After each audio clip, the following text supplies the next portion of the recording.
Alrighty, thanks for coming back. About half of you came back. Few decided. Now this session I'm really excited about because I'd like to talk around our emotional tanks. And this for me was where I've done my biggest learning over the course of this journey. So just as guys are filtering back in, a comment just on caffeine. My practice, again, this is just through all of the conversations and queries I'd had. I love coffee. And it takes caffeine about 8 hours to break down in your system. And for most every person, it impacts what happens in your brain, whether you feel it or not. And so my practice, for the best advice I was given, is to have 2 coffees, 2 shots before 1 o'clock. Because by 9 or 10 in the evening, I don't want caffeine to be interfering with my sleep because I want to be at my best. So I only have caffeinated drinks, 2 of them in the morning, then in the afternoon, either decaf or heading into water. Cool. So here's sorry, I'm just getting where did my questions disappear to? What I'd like to ask you to do, just by way of jumping into this session, if you to take those 4 buckets, physical, mental, emotional, and spiritual, I'd like you to assess over the last 6 to 9 months, what is your average score per bucket? Have you been living above the 70% line? Or have the lines been dipping big time? So just to think back, and this is not a perfect science. You don't need to, there's no star chart in heaven for these answers. But if you were to just honestly assess your life, on the whole, over the last 9 months, what score would you give yourself for those 4 tanks? Come up with a number out of 100. Well, 4 numbers, so 4 percentages. Your physical, mental, emotional, and spiritual. I'll give you a minute to do that, and then we'll carry on. Alrighty, how many of you found that quite difficult to put a number to it? It's not that easy because our lives are so complex. So I'm trying to trigger you for going forward beyond today's sessions. Some of you might even like to do that as a daily exercise for a few months just to learn some of that language. I'd like to now focus in on the emotional tank of our lives. Now, even from the answers from the first session, you can see that if my physical energy is up, it helps my emotional energy. You guys in this group, Louise's group, answered, when your physical tanks are full, I feel peace, joy. Rudolph said happy. Those are all emotions that I feel. So we're wired, it all links together. The first thing I'd like to dive into here is the early warning signs in your emotional tank when you're dipping beneath the 70% line. This was like a whole language that I needed to learn and identify. It was all pretty obvious, but for various reasons, I didn't speak this language well. It was like, I've grown up in an English household. I had to learn how to speak, let's call this a totally different language like German or French, starting from, not quite from scratch, but I had a low base, which became part of my long-term problem. So here's the question. What are the lights on the dashboard that when my tank is going beneath 70%, those lights light up? And then there's a whole nother set of lights down here. These are the sirens. Maybe I could give you a list of some of the things that are my early warning system, which I didn't really recognize or notice too much, so I just carried on going. When my emotional energy is down here, I feel more negative than I normally do when I'm over here. I have self-pitiful feelings. Not all the time, but I'm more prone to them when my emotional bucket is in the 40 to 70% zone. Another one of my thumbprints in this is I get more irritable, but I get irritable with certain kinds of people more quickly. It's not with the general population. Anybody that doesn't seem to be working as hard as me, I get irritated with them. Now, when my bucket is full, when my tank is full, I've got quite a lot of grace. I'm like, oh, shame, they must be tired. Or, hey, they're so good at talking to people. But when I get beneath, it's like, why aren't they doing what they're meant to be doing? No one is working as hard as me.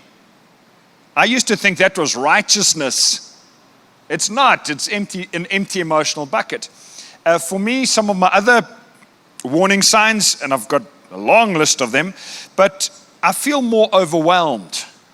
When my tank, emotional tank, is a bit empty and it's down here, I wake up in the morning and I'm like, I just think, yo, I've got a lot. Not like, boy, there's a lot to do. It's like, yeah, I've got too much to do.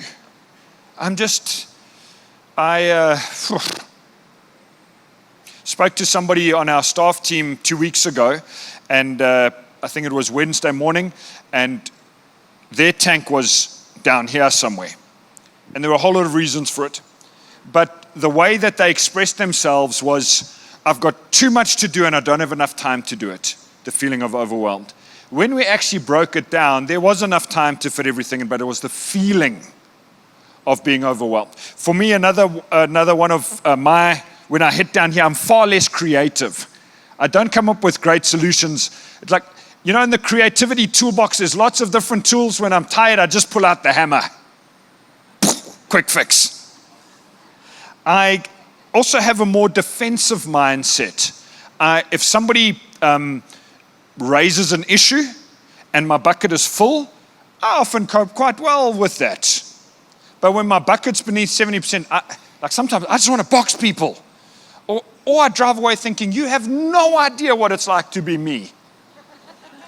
Back to the self-pity, right? So these are early warning signs, not that those people are evil, but actually that my bucket needs to be filled up a bit. So I would like you, please, for the next 2 or 3 minutes, I've given you a few, but to write down your own list, because you would be slightly different. Like some personality types lean towards getting irritated and angry.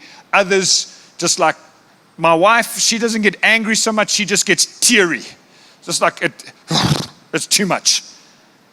So but we both, it's just a sign of where the bucket is at. So why don't you write your own list, and then you're going to get into your groups and discuss those two things, your average score over the last 6 to 9 months and your list of early warning signs.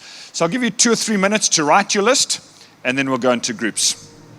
Alrighty, let's get some feedback. Not on your scores, that's welcomed in the group, but when you hit the 70% line, anything to add to my list that I had earlier? Isolation. We tend to withdraw from people. Good. Don't find things funny. Don't lose your sense of humor. Some don't even have that at 100%, but yeah. Feel shame. Feel ashamed more easily. That's the first time I've ever had that feedback. Very good. And Negativity.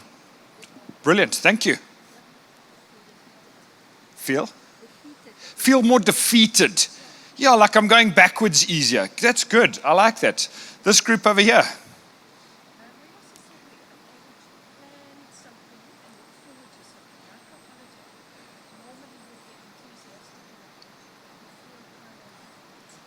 That's pretty profound. Unable to plan and look forward to things like a holiday that you normally would look forward to. It just feels like an effort, a schlep. Good. Any others?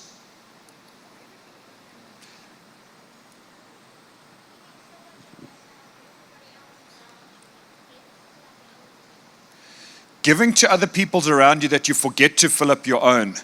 So you feel emotionally exhausted. So what the word you used there, your body feels like? Collapsed.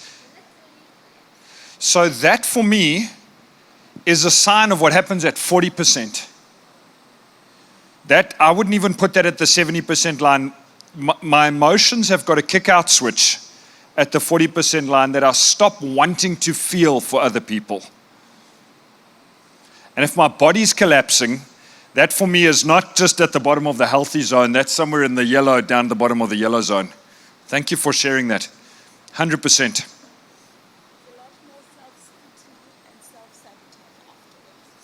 Okay, that's an interesting one. A lot more self-scrutiny and self-sabotage. The interesting thing, I think that's personality-driven again. Some people self-scrutinize and self-sabotage. Others stop thinking about themselves. They become more reckless with their living. So that's brilliant. Thank you. Alrighty. Now, I came up with some maths about the emotional health tank. I don't know if you guys can see it all the way over there. But this is really profound. It's taken me years of study to come up with this maths formula. You might like to write it down. If your input is greater than your output, now I've run out of space. If your input is greater than your output, it equals smiley face. And if your output is greater than your input, equals sad face.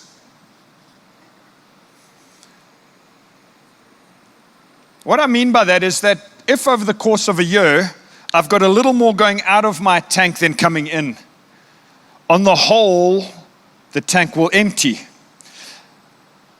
If over the course of the year, I've got more coming in than out, the tank is going to remain filled.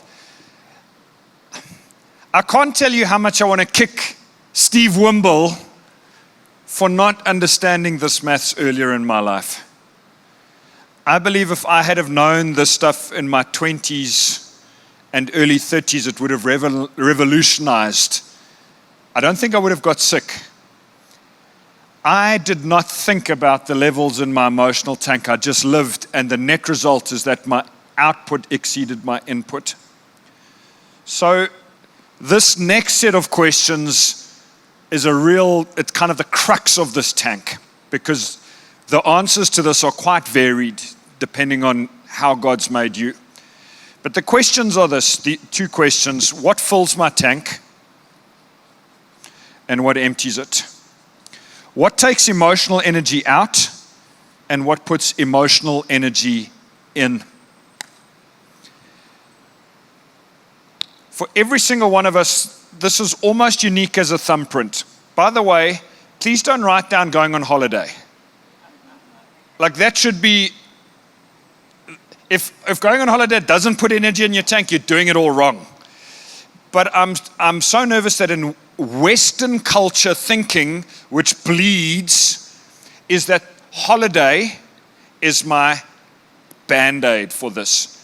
If we are managing our tanks well, I think that you should be able to keep above the 70% line without even taking those. Those should be an added bonus.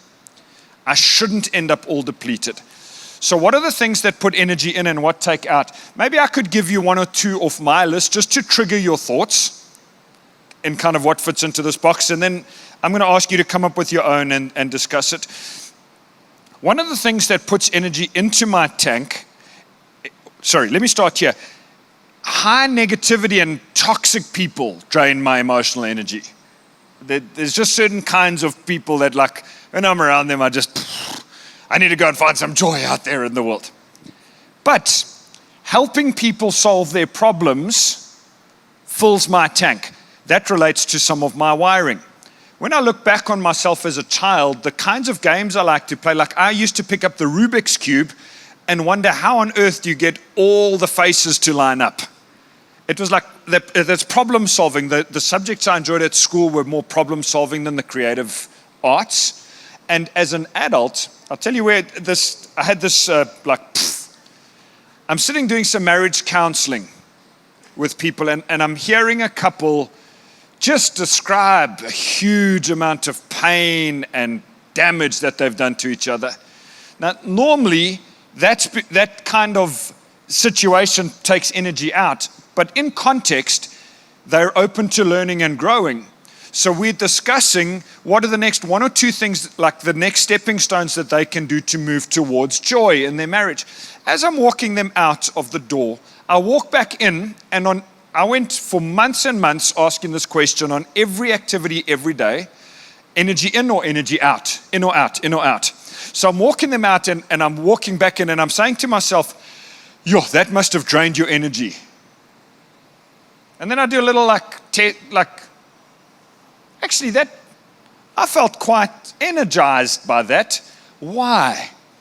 That was a horrible story I just heard. Why do I feel like I've got energy? I realize it's because I enjoy helping people solve problems. My wife's wiring, I'm just using her to compare because we compare notes on this often.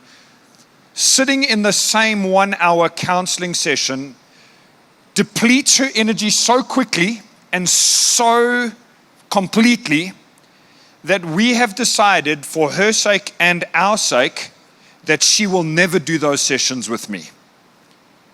Now, I didn't even think that was possible. Surely we should do marriage counseling together as a couple. After a few years of talking about this and realizing that the disproportionate impact it has on her world, it's like, I'll say to the couple up front, either we can chat you just get me and I know I'm limited, or we've got some amazing couples in our church that do marriage counseling together. And that's how different her and I are on that answer. I'm just giving you a little case study here by way of example. Spending time with the Father fills not only my spiritual tank, but also my emotional tank. Time in His Word, time in prayer. Having a well-organized life and calendar fills my emotional tank.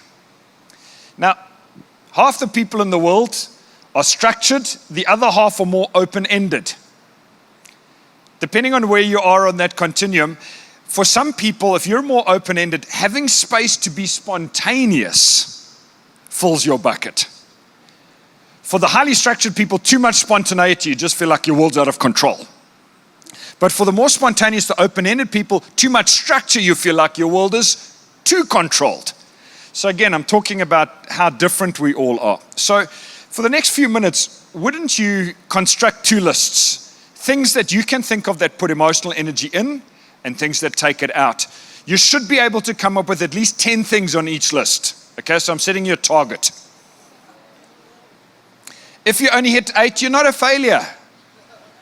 You just can find 2 more from your group discussion, okay? But I'm challenging you to think more deeply than just the first 3 things that come to mind.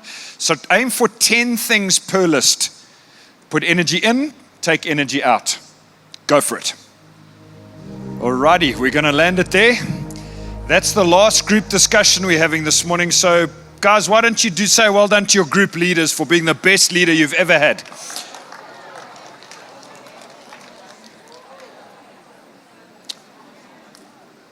Alrighty, I'm going to just stroll down to some of those groups at the back and get some of your feedback. You've got close to 30 words in each column from your groups. So let's get some feedback here. This group of ladies, I saw you deep in discussion. 2 or 3 on each list. What fills some of your buckets? So what fills our tank was also spending time with God, and then being in an organized environment. Spending time with God. And then like adventures, going out to nature. Nature, yes. Adventures, good. Sometimes just leaving the house on time in the morning is an adventure for families. Brilliant. Things that empty your buckets. Emptying the bucket, so many. Sorry? Social leeches. Spending time with draining people. Yeah. And then also having a lot of superficial interactions with people and not really having like deep or more meaningful. Okay, so that's an interesting one. Having lots of superficial interactions with people and not deep and meaningful. Just a comment on this one, because it relates to part of our wiring as well. There are some people that are wired for very deep, few conversations, and others that are quite buzzed by being around lots of people, buzzing through the crowd. You've got to find out what your thumbprint is and what works for you. We are extroverted, some of us, and introverted others. What that means is not quiet and loud or sad or happy. It means how much energy you get from being around other people. If you get lots of energy from being around other people, you're an extrovert. Even if you're quiet, you could be a noisy introvert. You're the life and soul of the party, but you go home, you sleep so deeply because you just need time to recover. being around people. Types of conversations. I love it. Alrighty, guys, your group. Spending time with friends and family. Time with friends and family. Empties or fills? Fills your bucket. Time with friends and family fills bucket. Doing your hobby like golf. Doing a hobby. Golf, sports, other kinds of hobbies. Yes. Living stress-free in the work environment. Living stress-free in a work environment. Both of us, these days are in business. I work on commission, so we've got like a good couple of months that we can build up a buffer. Okay, so a bit of a financial buffer helps reduce stress. I'd like to come back to that because I don't think it's possible to live stress-free. But I think it's possible to live stress-managed. Yeah. And drains Emptying the bucket, when you fight with your loved ones, fighting with your loved ones. Yeah, conflict. not reaching a goal that you set for yourself, Not reaching goals. Yeah. negative thoughts. Negative thoughts. Brilliant. You guys have got the hang of this. That's exactly the kinds of things on the list. I'm coming in for a landing. You guys have put in so much great effort today. I hope you see that in just 2 sessions, you can only start talking about this subject. At the end of this month, I'm doing a 2-day retreat with about 15 couples, pastors and their wives, to discuss this over 2 days. And even that's only touching the tip of the iceberg. But I'd like to make 3 comments in closing, and this is for you to, as a take forward. And then for our last 5 minutes, I'd like to do something to land. That comment about stress. If you draw a bell curve like this, and you split it into 3 zones, it's possible to have too little stress in your life.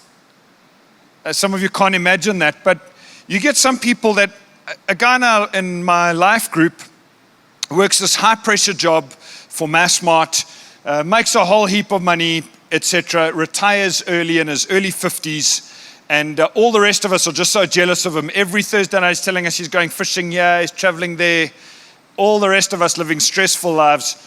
After 3 months, he shares with our group, he says, the last 3 months of my life have been the most, I've never felt so internally depleted. He says, when your main purpose in life is deciding what time you're going to go to gym in the day, he says, I felt absolutely worthless. He had too little productive energy going on in his life. To live this side with too much stress, this I would call the stress red zone, is what you guys are talking about. When I live here for too long, I do my body, my soul, my spirit damage. This was my address. Part of my failings was that I celebrated living in the red zone over here, making things happen. Hey, you can sleep when you die, all those stupid things. And I criticized people who lived in the healthy zone. I believe that there's a healthy zone of stress, the green zone, where I'm productive. There's a certain load on the truck. If your life is a 10-ton truck, you've got an 8, 9, or 10-ton load. When there's 11 tons, you're in the red zone. If there's no load on the truck, then you're not doing what God's called you to do. So when you guys talk about living stress-free, I think of this diagram as actually, I think it's to live in the green zone rather than the red zone. Heavy financial pressure can put me here. Unresolved conflicts, managing difficult circumstances, etc. But I believe it's possible to own your own business, lead your own thing, employ staff, run the finances, and still live in this zone, live above the 70% line. I believe it's possible. The final 2 things I want to throw these out is, if I could say, extension ideas. Firstly, all of us, so I'm going to draw another picture for this. We've got a certain belief system, things that we believe about ourselves. God also believes a whole lot of things about us, and so that creates an overlap circle for those who can't see. This part of the circle, number 1, is God's truth that I believe about myself. But this part of the circle, number 2, are things I think are true but it's not the way God sees it. One of the things that leaves the taps open through the night on your emotional bucket are the lies that you and I believe about ourselves. I was so convicted by God over my journey of measuring these things every day, of about 10 or 12 different things that were misalignments in my life compared to God's will for me. This isn't just about eating and drinking a little more water and having a little less coffee and thinking more happy thoughts. One of the things God convicted me of was that I ignored my Sabbath rest. He set a pattern in place: work 6 days, rest 1. I would find every excuse in the world to work 7 days. I didn't claim I was working 7 days. I talked about resting. I celebrated it, but in my mind I was working. These phones, very damaging. Every time you hear a sound come through on your phone, it rings, a WhatsApp, a message, it triggers cortisol. Every single time. Guy comes through our church, he's a world expert on technology. After listening to him, I silenced all notifications except phone rings, the fancy settings in most of these phones. I didn't think I could survive without having instant notification. What happens if there's an emergency? Only my family can get through when my phone is unsilenced. What do you do, Steve? I go and pull. I check on WhatsApp. I open it. I read unread messages. I reply. I close it. My emails, I choose. There's no little red circles on my screens. That produces cortisol. I believe I need to be on call 24/7. I'm a pastor. What if people need me? You can't get a hold of me. You can phone. But if it's just a message, I will get to it. And I check throughout the day. One of the other things God convicted me about was workaholism. I defended it with all kinds of Christianese, all kinds of verses from the Bible. But even when I was resting, my brain was at work, so I wasn't truly resting. There's a whole nother subject, and this is just a little pebble in the pond, but all of us in this life have got different emotional triggers that drain energy out the bottom of our tank. And they're things that when a conversation happens, an incident happens, it triggers me internally, and I process that so furiously that the next person would think, but there wasn't such a big deal there, but it was a big deal to me. And that leaves the emotional tank. And where you can track down your emotional triggers, how they got there and how they operate, then we can allow God's healing and the taps can close. And the deep work on this is not just in the tanks, it's on the triggers. Because all of us carry triggers from our childhood, from how our moms, dads did or didn't do things, different pain and joys we've celebrated in our lives. We could run a whole nother full day workshop on just triggers. But because we're starting with the tanks, that's the entry level. This journey for me into my lies that I believed and into emotional triggers has produced a huge amount of deep internal heart work. Alrighty, so I hope you've got a framework today to help you move forward. You could do exactly the same exercise on mental tanks and on spiritual tanks. We didn't get time today, but the same thing. You can do this. It has to have attention in order for change, not just a one-day workshop. It's got to have constant attention over time. What I'd like to do in closing, or do you want to do something first, Rudolph? I saw you working so purposefully towards me that sorry, I gave an incorrect trigger. What I'd like to do, just in my final couple of minutes, is to ask you to close your eyes. And I would like to read Psalm 23 over you. I'm going to ask the guys just to push the music level up just a little bit. The primary source of internal health is our relationship with God. It's the starting point for everything. But because we're complex, sometimes we don't understand what else we need to do. But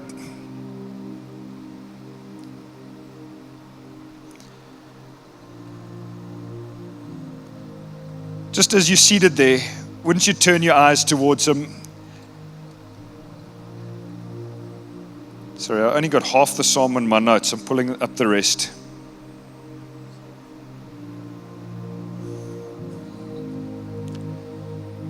Father, as we're paying some attention to our internal health, we thank you that it will affect everything about us.